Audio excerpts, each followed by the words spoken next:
जिनेंद्र, आज हम NCERT 12th micro economics chapter 2 माध्यमिक शिक्षा मंडल की नई प्रश्न बैंक का वस्तुनिष्ठ का पार्ट 2 सॉल्व करेंगे। वस्तुनिष्ठ का पार्ट 1 हम पहले हाफ ईयरली एग्जाम के पहले ये 1 से लेकर 10 तक क्वेश्चन सॉल्व कर चुके हैं। आप स्क्रीनशॉट ले सकते हैं। रेड मार्क जो है वो आंसर है।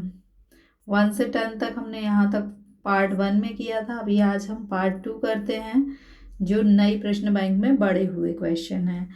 जब कुल उपयोगिता वक्र गिरना शुरू करता है, ये देखिए ये कुल उपयोगिता वक्र है और ये इस बिंदु के बाद क्या है, गिरना शुरू करता है, तब सीमांत उपयोगिता का क्या होता है। तब ये जो है सीमांत उपयोगिता ये जीरो के बिंदु से नीचे चली जाती है। जीरो के बिंदु के ऊपर धनात्मक अंक होते हैं और नीचे ऋणात्मक, तो ये सीमांत उपयोगिता इससे नीचे चली गई यानी ऋणात्मक हो गई। तो आंसर क्या हो जाएगा, ऋणात्मक। उपभोक्ता को अधिकतम संतुष्टि प्राप्त होती है जब सीमांत उपयोगिता, देखिए उपभोक्ता जो होता है उसे अधिकतम संतुष्टि जब प्राप्त होती है जबकि उसकी टीपी मतलब टीयू कुल उपयोगिता जो होती है वो अधिकतम होती है। तो ये जो बिंदु है यहाँ पर कुल उपयोगिता क्या है, हाईएस्ट है, अधिकतम है। यहाँ उपभोक्ता को संतुष्टि अधिकतम है। तो यहाँ पर सीमांत उपयोगिता कैसी होती है, तो यहाँ पर सीमांत उपयोगिता कैसी है, शून्य है। जब उपभोक्ता को अधिकतम संतुष्टि प्राप्त होती है वहाँ सीमांत उपयोगिता शून्य होती है। तो ये आपका आंसर है।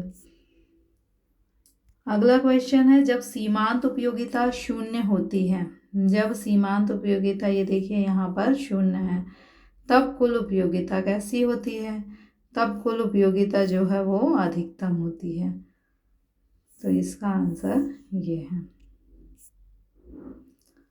उपभोग की अंतिम इकाई से प्राप्त होने वाली उपयोगिता को कहा जाता है। देखिए आपको 100 इकाई जो हैं उसके उपभोग से उपयोगिता मिली 100 और 101 इकाई के उपभोग से उपयोगिता मिली 102। तो 101वीं इकाई से प्राप्त उपयोगिता कितनी होगी, हम 102 में से 100 माइनस करेंगे यानी 2। तो अंतिम इकाई से जो आपको उपयोगिता मिली वही क्या है, सीमांत उपयोगिता। तो उपभोग की एक अतिरिक्त इकाई से प्राप्त होने वाली या अंतिम इकाई से प्राप्त होने वाली उपयोगिता को क्या कहा जाता है, सीमांत उपयोगिता कहा जाता है। उपयोगिता को परोक्ष रूप से मापा जा सकता है। देखिए उपयोगिता मनोवैज्ञानिक धारणा, इसे हम प्रत्यक्ष रूप से नहीं माप सकते लेकिन अप्रत्यक्ष रूप से मुद्रा में माप सकते हैं। जैसे मान लीजिए कि 2 वस्तुएं हैं और एक उपभोक्ता जो है इसके लिए 20 रुपये देने तैयार है और इसके लिए 10 रुपये। तो हम क्या कहेंगे कि ये ज़्यादा उपयोगी है, उसके लिए ये कम। तो हमने उपयोगिता का मापन किस में किया, मुद्रा में किया। तो उपयोगिता को परोक्ष रूप से किस में मापा जा सकता है, मुद्रा में। सीमांत उपयोगिता है, देखिए सीमांत उपयोगिता जो होती है वो कुल उपयोगिता में वृद्धि होती है। जैसे आपको 100 इकाइयों से 100 उपयोगिता मिली और 101 इकाई से 102 उपयोगिता मिली, ये कुल उपयोगिता की बात हो रही है। तो 101वीं इकाई से कितनी आपको सीमांत उपयोगिता मिली, तो हम 102 में से 100 को माइनस कर देंगे यानी 101वीं इकाई से आपको कितनी सीमांत उपयोगिता मिली, 2। यानी कुल उपयोगिता में 1 इकाई की वृद्धि से कितनी वृद्धि हुई, 2 की। इसी को हम क्या कहेंगे, सीमांत उपयोगिता। तो सीमांत उपयोगिता क्या है, कुल उपयोगिता में वृद्धि है।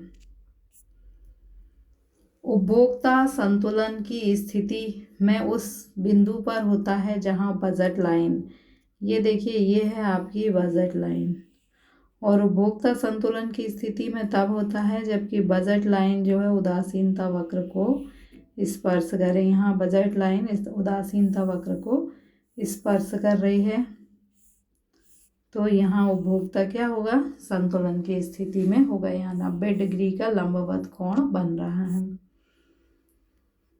निम्नलिखित में से कौन सी वस्तु पूरक वस्तु है। पूरक वस्तु क्या होती है, जिसका हम साथ साथ प्रयोग कर सकते हैं। जैसे हमें यदि चाय बनाना है तो चाय पत्ती, दूध, पानी सब हमें शक्कर साथ में चाहिए, तो ये सब क्या है, पूरक वस्तुएं।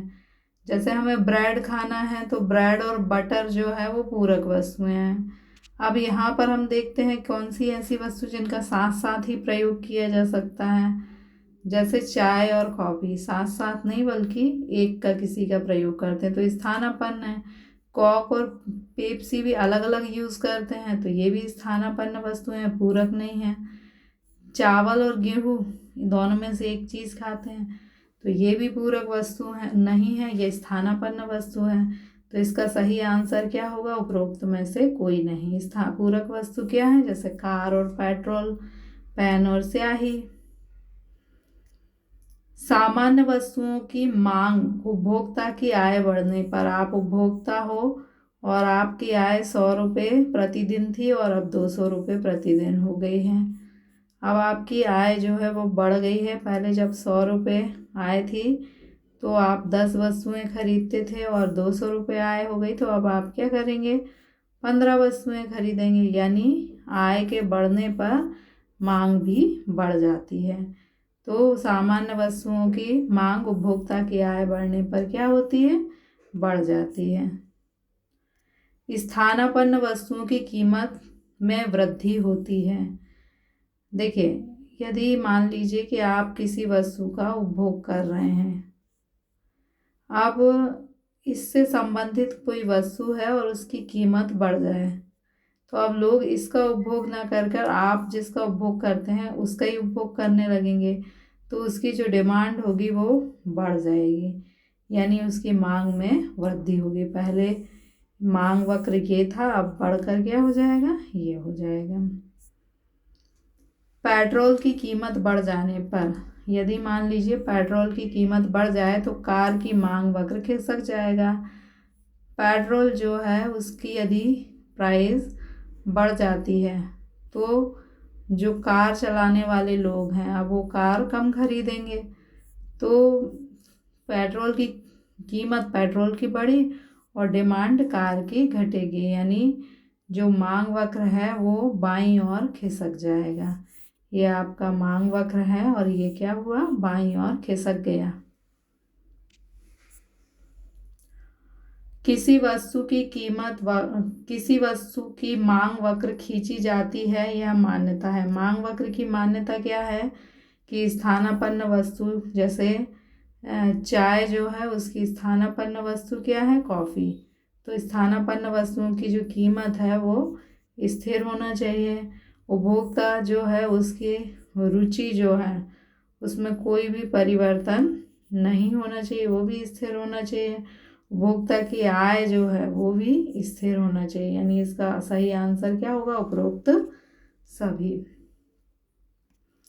निम्न में से कौन सी वस्तु स्थानापन्न वस्तु का उदाहरण नहीं है? स्थानापन्न मतलब एक के स्थान पर दूसरा, चाय पीने ना मिले तो हम कॉफ़ी पी लेंगे, तो ये है उदाहरण।